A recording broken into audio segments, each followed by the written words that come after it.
Всем привет! Сегодня постараюсь показать максимально подробное сравнение этих радиоприемников. Чуть далее в ролике будем перебираться на природу, проведем тестирование на всех доступных диапазонах.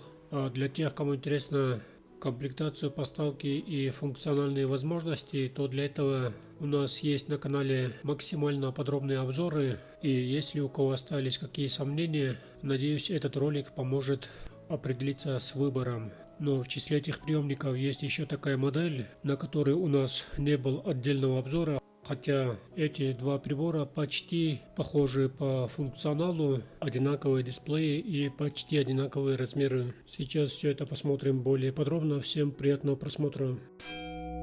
KKR24 Technologies. Эти приборы можно разделить на две части. Для тех, у кого ограничен бюджет, эти три модели относительно недорогие, и два других прибора по функционалу и количеству диапазонов, казалось бы, почти похожие друг на друга прибора. Это устройство все-таки более развитое, более функциональное, и самый весомый аргумент в пользу выбора данного прибора – это возможность выхода SSB на боковую полосу. И несмотря на приличный размер дисплея, некоторые параметры отражаются настолько мелко, что при проблеме со зрением управление с таким прибором будет сложновато, но зато на экране отображается почти вся основная информация управления.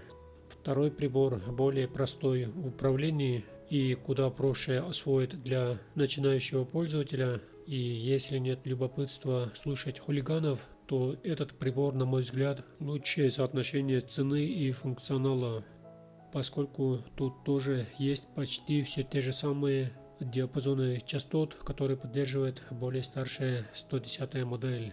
Но тут такой нюанс. Частота начинается с 3,2 МГц, тогда как более доступная модель позволяет охватить больше частотного диапазона. То есть тут уже начинается с отметки в 2,3 МГц.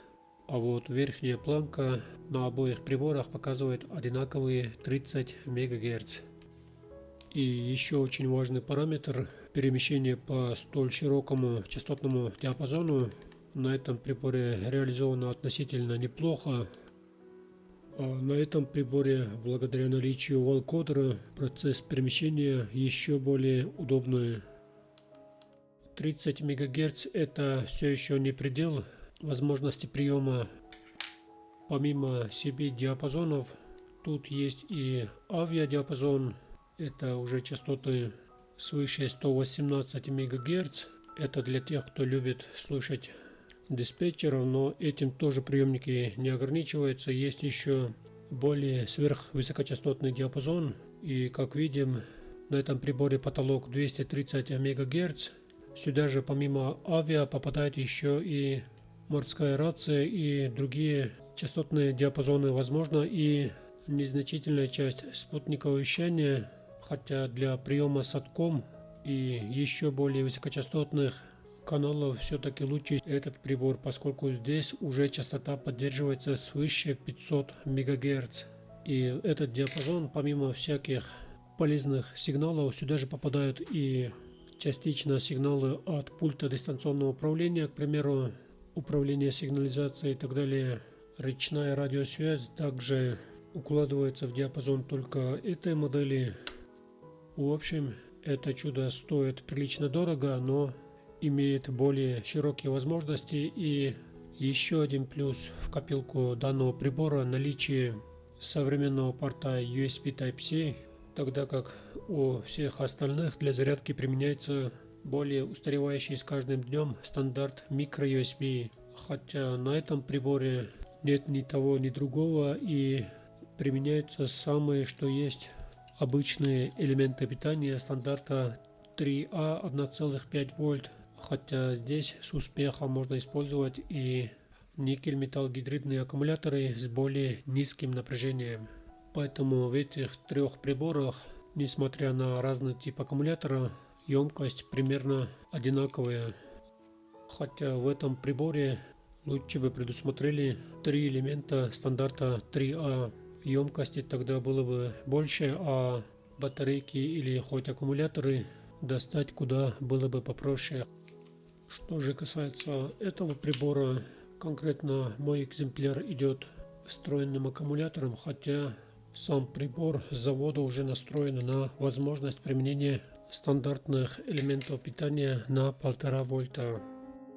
И в этих двух приборах аккумулятор стоит с более маленькой емкостью, но примерно 3-4-5 часов с ними тоже вполне реально совершать прогулки. А в случае выхода из строя аккумулятора тут уже придется искать либо что-нибудь мастерить самостоятельно. Но самый большой плюс у этих приборов — это очень компактный размер, очень легкое управление. Практически стоит один раз произвести нормальное сканирование частот, и остается только переключаться между станциями и получать удовольствие от убедительного качества звучания. Телескопы на приемниках спустя пару месяцев эксплуатации, особенно первая ступень, становится таким свободным, а так антенны здесь сделаны из высокопрочного материала, и конкретно в этой модели антенна почти в 2 раза больше. А конкретно этот экземпляр, несмотря на самую низкую стоимость и даже не столь щадящие условия эксплуатации, и в дождь, и в снег, все еще, как видим, телескоп сохраняет отличный натяг. Теперь, прежде чем начнем тестирование на качество приема и на качество звучания, коротко пробежимся по комплектации только этой модели. Это почти как 103-я модель, потому и не стали делать отдельный обзор, хотя эта модель более интересная, но в чем преимущество, сейчас все быстро рассмотрим. Поставляется в такой фирменной упаковке, который и не стыдно преподнести в качестве подарка. Видим USB-провод стандарта microUSB для зарядки и руководство пользователя, в котором можем увидеть все основные технические параметры прибора. Сперва будем тестировать SV диапазон, особенно ценная частота для тех, кому обычные FM радиостанции остаются недоступными. Специально выбрал место, где нет городского шума, помех. На этом диапазоне будем сравнивать только 3 модели, поскольку на этих двух попросту нет такого диапазона.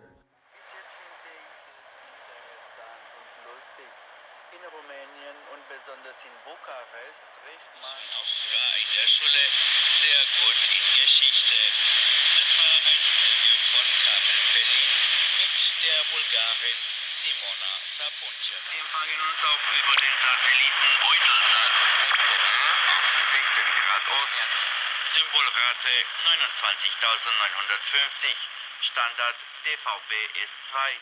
Короткое сравнение было на максимальной громкости, и, как могли убедиться, модель 103 играет значительно тихо, хотя казалось, что более качественное, более чистое звучание без шума и помех, но звучит тихо. Это, скорее всего, работает настройка глубокой фильтрации звука, поскольку настроек никаких нет и звук как-то невозможно изменить. Пробуем сравнить, послушать еще раз. Два направления. Свободный стиль се и тонкие читальные стили кун, пи. Да, я это знаю. Все и характеристики предмета, а в гун. Се и кун, пи. Зоя, я заметил одну очень интересную вещь. Ну, расскажи. Каллиграфия и живопись в Китае тесно связаны друг с другом. Они основаны на одних, дополняют друг друга. Иероглифы очень напоминают рисунок, а на картинах чаще всего присутствуют стихи и другие надписи. Действительно так. В рамках традиции наиболее полно проявляется.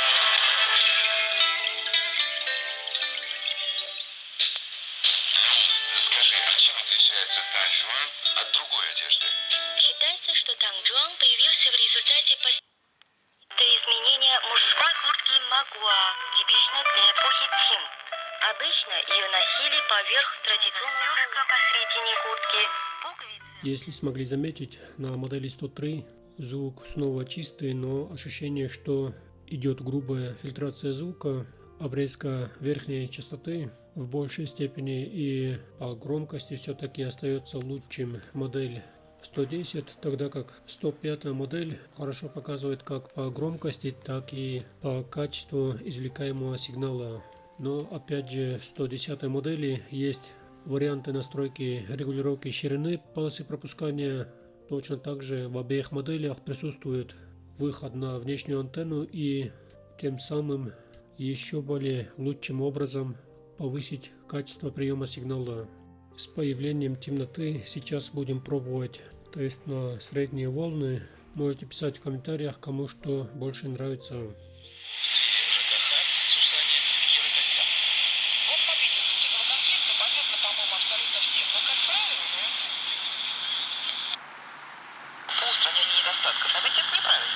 Я с вами согласна. Действительно, Новоселы, когда уже квартира приобретена, когда ты, казалось бы, прошел очень долгий путь ремонтов и столкнулся с недостатками, и тебе кажется, что, возможно, своими силами можно устранить.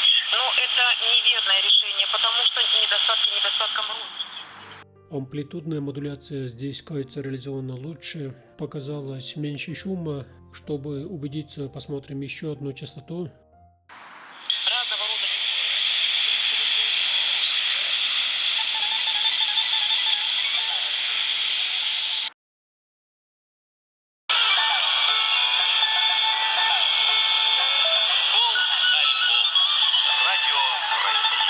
А в этом сравнении уже видим, насколько 110 модель выделяется лучшим образом. любому недостатка отдайте себя творчеству. Творчеству настоящему, мудрому, глубинному. Теперь самое интересное. По качеству звучания, конечно, модель 103 очень интересная. А вот сетка, настройка, шаг частотного диапазона тут настроен на американский стандарт. И не помню, возможно ли здесь переключиться на 9 кГц.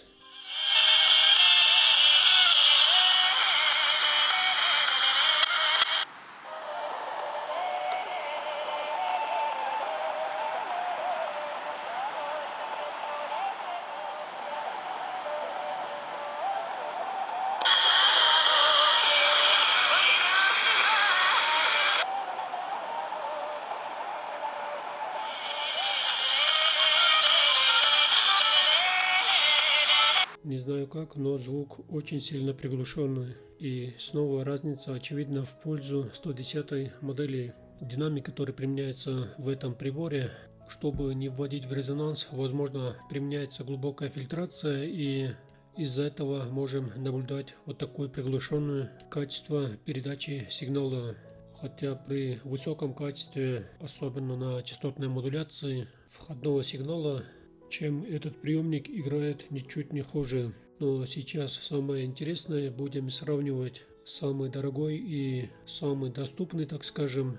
Ну и смотрим результат. Да, я могу объяснить происхождение этого названия. Существует в Латинской Америке лечебное растение. Оно использовалось как средство для общения со своими предками, исцеления от каких-то сложных болезней. Поскольку у нас коллектив направлен на популяризацию традиции народного искусства, вся информация, которая связана с обрядами, с обычаями, она очень ценна, и необходимо найти какой-то способ, чтобы эту культуру донести до максимально возможного количества слушателей.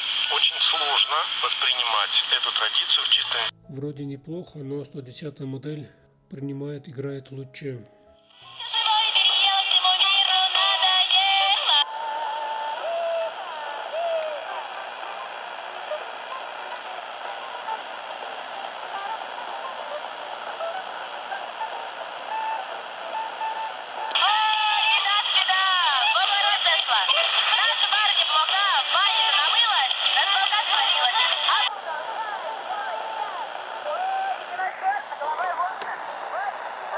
В этом диапазоне разницу, думаю, сравнили достаточно.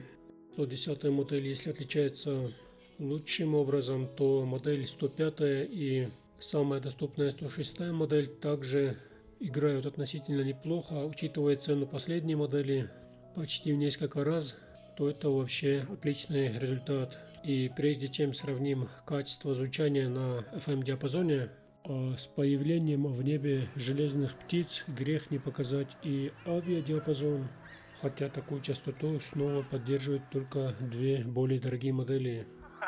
Сцепление нормативное 0,7. Естественных изменений. Температура 30 градусов 5 метров в секунду. Несущие от Теперь оцените внимательно, насколько отличается качество приема на втором приемнике. температура 14. Точка Ростов 7.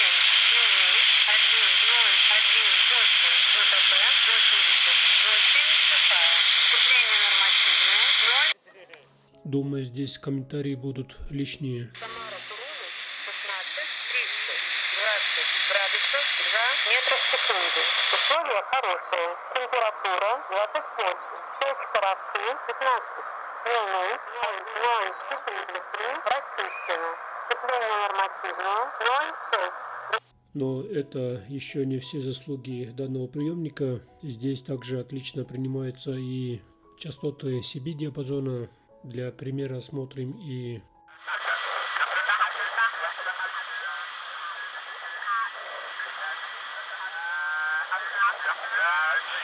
Ремонт блоков управления, расширенное меню, отвязывай по скорости, все что угодно.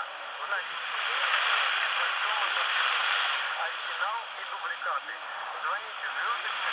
для качественного приема все-таки придется повозиться с настройками, лучше еще с хорошей антенной. И если кто знает лучшего приемника, чем этот за такую стоимость, то можете писать в комментариях. И теперь как раз сравним, насколько из них качественно играет. И с помощью данного прибора можем более-менее точно подбирать уровень звукового давления. Хотя уровень частот у этих приемников значительно отличается в силу применения различных фильтров, а также тип и размер динамиков. Теперь слушаем и сравниваем FM-диапазон. Первая мировая война. Западный фронт. Область знаний. Во-первых, во Франции внимательно следили за нарастающим политическим кризисом в России и боялись, что падение монархии в России приведет к тому, что немецкие дивизии с востока направятся на запад.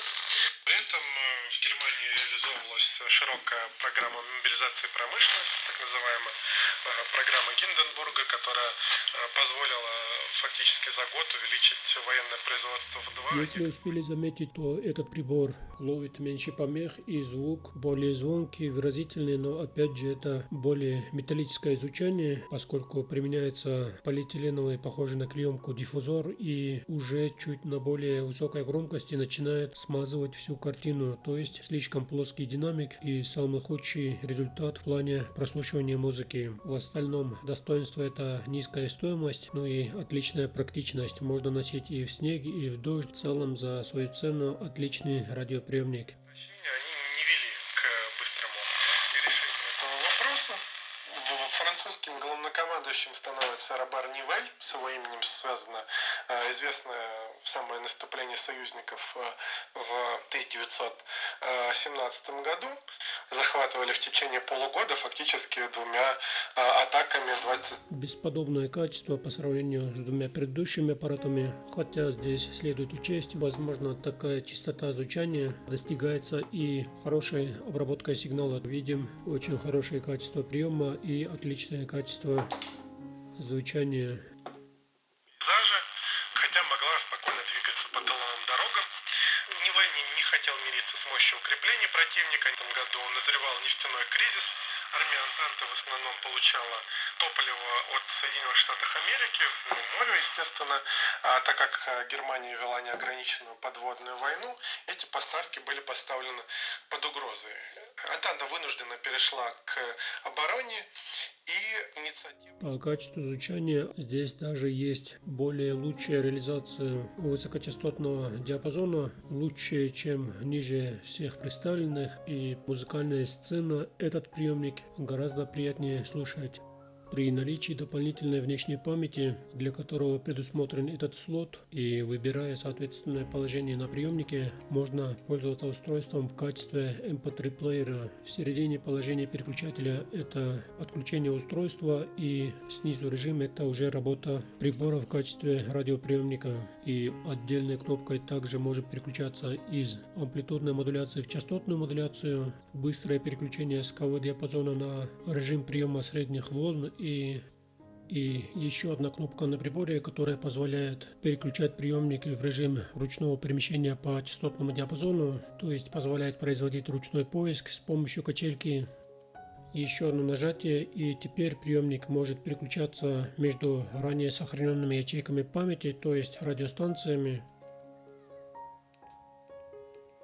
А для того, чтобы произвести автоматический поиск каналов, эту же кнопку удерживаем нажатой, и как видим, пошел процесс сканирования. Что касается дисплея, яркость можно было бы немного снизить, а так есть определенный контраст перехода, присущий большинству жидкокристаллических дисплеев, а так по бокам и сверху показывают отличные углы обзора. Все видно даже под прямым углом. Удерживая нажатой данную кнопку, или правильнее говоря, удерживая качельку, таким образом можем регулировать уровень громкости. И приемник, самое главное, показывает самое лучшее звучание на FM диапазоне. Что же касается режима работы стерео в наушниках, на каждом из этих радиоприемников звук поступает на оба динамика, и с такой гарнитурой качество звучания больше всего нравится в этой модели. Но то, что чуть более низкое качество приема у этого приемника, легко можно исправить с помощью внешней антенны, и действительно удается снизить паразитный шум. И Александр Васильевич Суворов начал свою воинскую службу в царствовании императрицы.